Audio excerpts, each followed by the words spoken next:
В Уснере строительство многоквартирных малоэтажных домов началось в 60-х годах прошлого столетия. В настоящее время дома большей частью относятся к аварийным, ветхим, либо требующим капитального ремонта.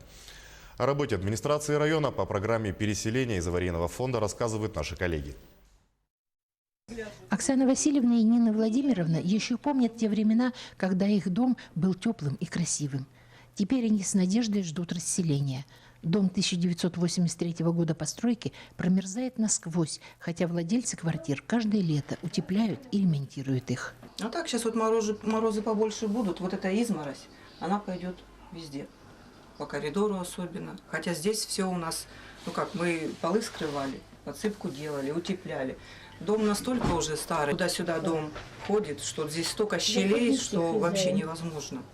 Его утеплить никак уже невозможно. В республиканской адресной программе переселения граждан из аварийного жилфонда на 2020-2025 годы участвуют 3 поселения – поселки Уснера, Артык и село Ичугей. Притом только в Уснере подлежит расселению 41 дом.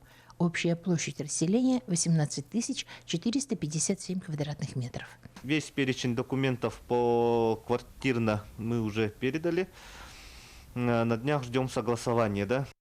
Из 51 квартир, получается, 6 квартир мы приобретаем, 13 квартир новое строительство, и все остальное, получается, где-то 80% это выплата возмещения. Администрации поселка Уснера отведены и подготовлены под строительство земельные участки. Объявлен аукцион на право предоставления земельного участка с подрядной организацией. Заканчивается сбор правоустанавливающих документов от жильцов.